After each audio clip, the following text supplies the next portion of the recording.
Right now, on the workbench in my shed here in Okinawa, there are two pieces of cedar lying side by side.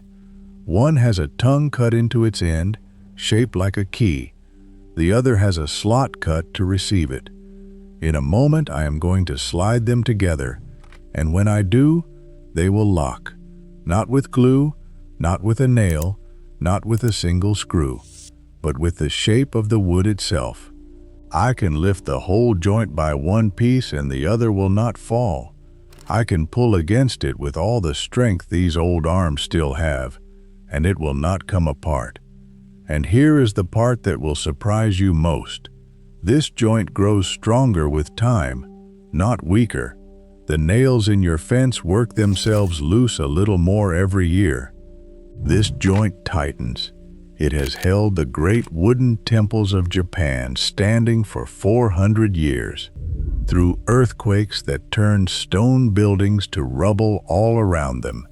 And in a few minutes, I am going to show you how to cut one yourself, with nothing but a saw and a chisel.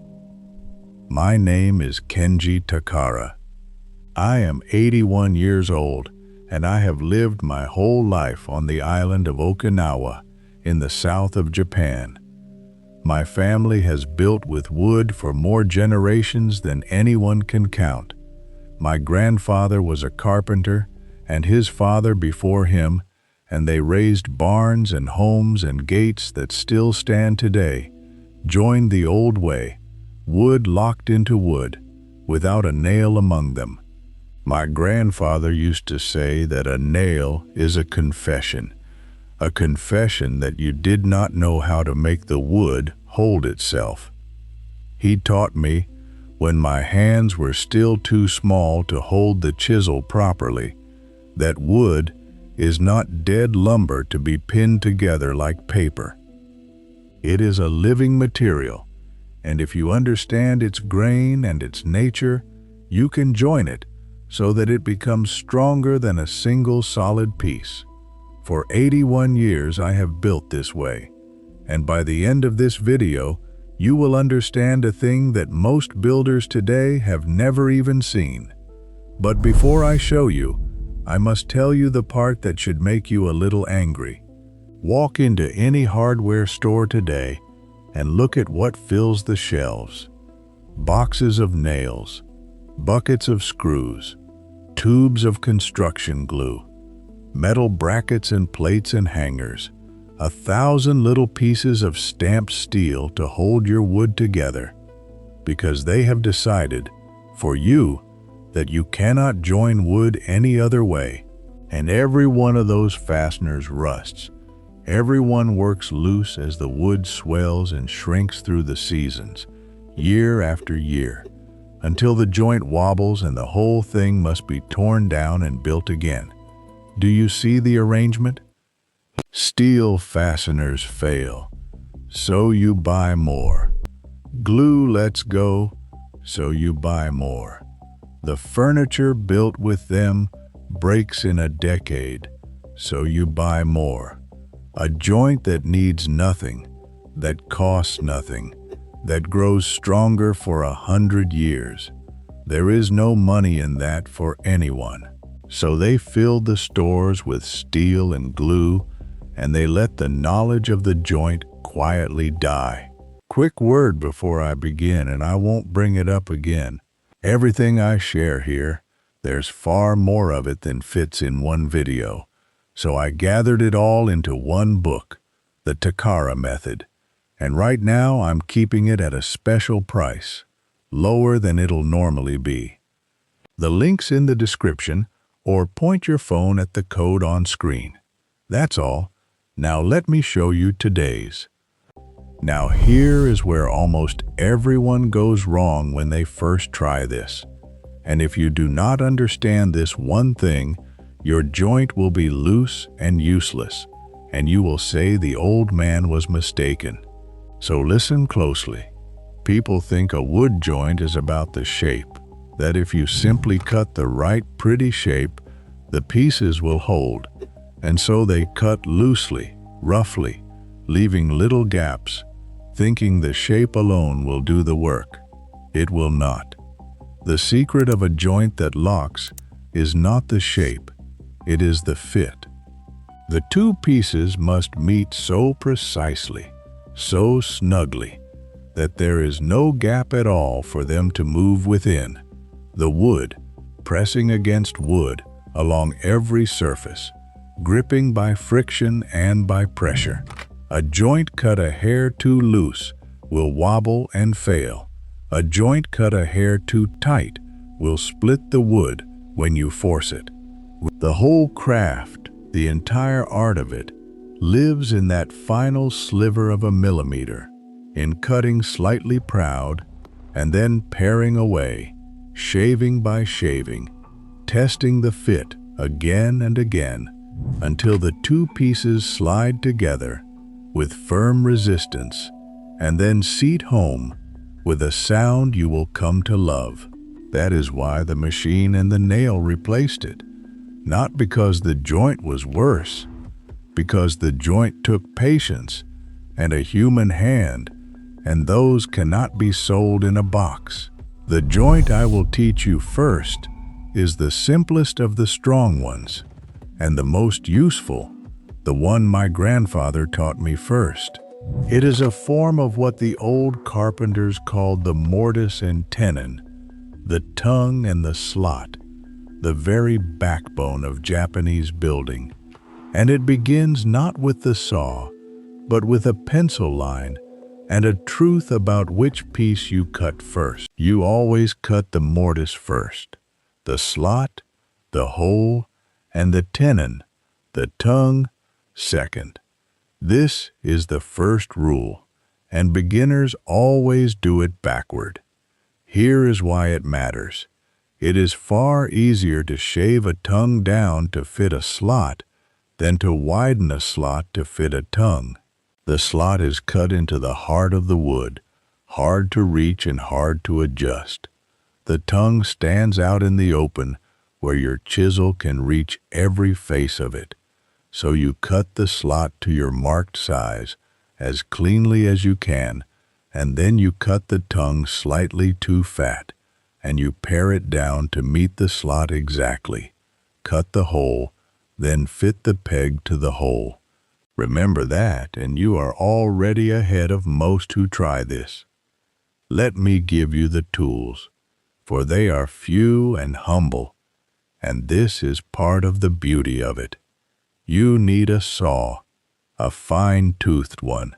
The Japanese saw that cuts on the pull stroke is best, and you can buy a good one for $20 or $30, and it will last you the rest of your life. You need a chisel, or a small set of them. Sharp, always sharp, for a dull chisel is the cause of half of all ruined joints. You need a marking gauge, or even just a sharp pencil and a square to scribe your lines true. And you need a wooden mallet to drive the chisel. That is all. No power, no electricity, no machine. My grandfather's entire kit fit in a cloth roll he could carry under one arm, and with it he could build a house. Now, before we cut a single line, I must speak to you about the chisel's edge, because I told you a dull chisel ruins half of all joints, and I did not say it lightly. The sharpening of the tool is not a chore that comes before the work. It is half of the work itself. A truly sharp chisel slices the wood fiber clean, leaving a surface smooth as glass, and it goes exactly where you guide it. A dull chisel crushes and tears, wanders off your line, and demands that you push so hard that it slips and gouges the wood or your hand. My grandfather could shave the hair from his own arm with his chisels, and he sharpened them many times in a single day of work, on a wet stone, in a rhythm as natural to him as breathing. You need only a simple sharpening stone, a few dollars, and the patience to draw the blade across it until the edge catches the light no more. For a truly sharp edge is invisible. It is the dull edge that gleams as a thin, bright line. Learn to sharpen, and you have learned half of everything. Skip it, and no amount of care in the cutting will save you. Now, the marking. This is where the joint is truly made or lost, long before you ever cut. Take the piece that will receive the slot, the mortise. Decide the width of your tongue. A good rule the old carpenters used is that the tongue should be about 1/3 the thickness of the wood. Thinner, and it is weak. Thicker, and the walls of the slot become too thin and split. So on a piece of wood as thick as 3 of your fingers, your tongue and slot are each about 1 finger thick. Scribe these lines with your gauge, pressing a fine groove into the wood all the way around so that your chisel and saw have a true line to follow. A joint marked carelessly can never be cut well. Take your time here. My grandfather spent longer marking than cutting, and he told me that a man in a hurry with a chisel is a man building firewood. Cutting the slot, the mortise, is patient work. You chop straight down along your scribed lines with the chisel and mallet, a little at a time, levering out the waste wood, working from both faces toward the middle so the wood does not blow out the back. You go slowly, checking that your walls stay straight and true, that your slot goes in square and not at a lean.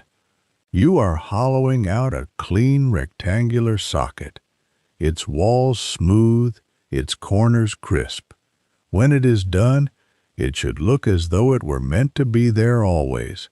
Then the tongue, the tenon.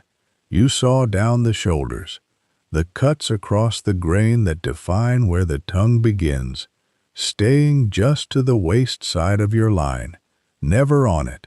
Then you saw down the cheeks, the long cuts along the grain, again leaving your tongue slightly fat, slightly proud of the final size. And now comes the heart of the whole craft, the part no machine and no book can truly give you, the fitting. You offer the tongue to the slot. It will not go, or it will go only part way, for you cut it fat on purpose. And so you take your chisel and you pare the thinnest shavings, curls of wood like paper, from the cheeks of the tongue. You test, you pare again, you test again.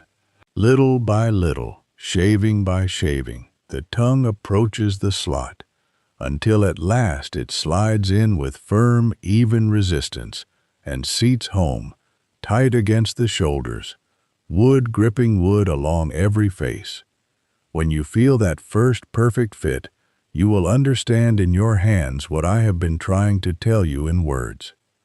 Now let me give you the layers that most people overlook, the things that turn a good joint into one that outlives you. The first, the drawboard peg, for a joint that must never, ever come apart, a gate, a frame, a bench that will bear weight. You do not rely on friction alone. You lock it with a wooden peg, and you do it with a clever old trick called draw boring. You drill a hole through the wall of the slot. Then you fit the tongue in place, mark where the hole falls upon it, and you drill the hole in the tongue just slightly closer to the shoulder, a hair off, no more. Then you whittle a peg of hard, dry wood, taper its end, and drive it through. Because the holes are offset, the peg cannot pass straight. It must bend, and in bending, it draws the tongue hard into the slot, pulling the whole joint tight as an embrace and holding it there forever. No glue, just a wooden pin and a clever misalignment. This is how the temples were built. This is why they still stand. The second thing overlooked, the wood must be dry. Green, wet wood will shrink as it dries in your finished joint, and a tight joint will loosen as the wood shrinks away from itself. So use seasoned wood, wood that has dried for a year or more, wood that has already done most of its shrinking. My grandfather kept cedar drying in the rafters of his shed for years before he would build with it. The wood is not ready until it has forgotten it was a tree, he used to say. The third, work with the grain, never against it. Wood has a direction, like the coat of an animal, and a chisel driven against the grain will tear and split where a chisel driven with the grain will slice clean. Read the grain before every cut. Purr in the direction the fibers lie. This one habit, more than any other, separates clean work from ruined work. And here is the fourth thing, the one I wish someone had pressed upon me when I was young and impatient. Practice on wood you do not care about, and make your peace with failing first. Before you cut the joint that matters, cut 3 that do not. Take the scraps, the offcuts, the broken bits of old board, and cut tongue after slot after tongue, until your hands begin to know the feel of it, the sound of the saw staying true, the resistance of the chisel in good grain, the moment a fit goes from too tight to just right. Your first joint will be loose, your second will split, your third will begin to hold. This is not failure, this is the path, and every master walked it. The nail gun asks nothing of you and teaches you nothing. The chisel asks patience, and in return it gives you a skill that no one can ever take from you, that no store can sell and no factory can replace, that will live in your hands until the day you die. Do not measure your first attempts against my 70 years. Measure them against your own attempt yesterday. Let me tell you about my grandfather, for he is in every word of this, and in every joint I have ever cut. His hands were broad and scarred and gentle, and I can see them still, moving over the wood, reading it with his fingertips before he ever picked up a tool. He built a gate for our garden when I was a boy of perhaps 7 years, and he let me drive one peg, under his watchful eye, my small hands trembling on the mallet. That gate still hangs. I walk through it every single day of my life. The steel-hinged gates of my neighbors have been replaced 3 times, 4 times over in those years, rusted and sagging and hauled away. My grandfather's gate, joined with tongue and slot and a handful of wooden pegs, has simply swung open and shut, for 74 years, and it is as sound and as true as the morning he hung it.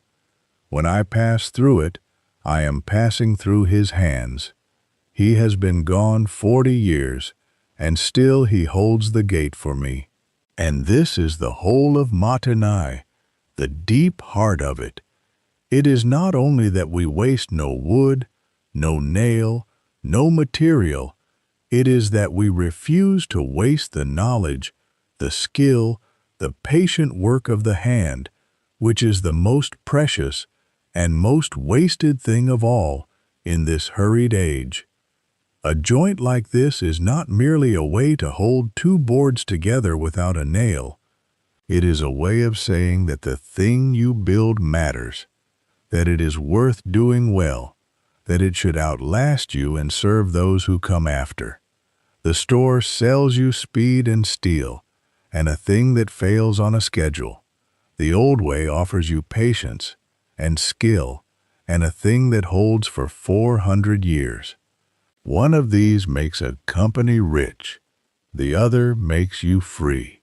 We have been taught that we cannot do these things, that joinery is for masters and machines. that our clumsy modern hands are fit only to press a nail gun's trigger. It is not true. Every master was once a beginner with a wobbly first joint.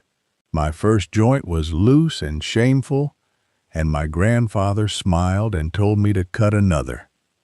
The only thing that separates the person who can join wood without a nail from the person who cannot is that one of them began and kept beginning until their hands understood. Your hands can learn this. They were made to. So tell me, in the comments below, where in this world do you live, and have you ever cut a joint by hand, or is this the first you have seen of it? Tell me your place and what you dream of building. I read every message that comes to me, and I would dearly love to know who among you cuts their first tongue and slot this week and feels that joint seat home for the very first time. And the next time we sit together, I will show you how my grandfather took this simple joint and turned it into a corner that locks in 3 directions at once. The joint the old carpenters used at the very corners of the temples, that cannot be pulled apart in any direction, that looks from the outside like a simple seam and hides its true cleverness within. It has held roofs against 1,000 years of typhoons. Until then, waste nothing, build it to last, and remember always that the people who lived closest to the earth understood things that we, with all our nails and all our glue and all our hurry, are only now beginning to remember once again.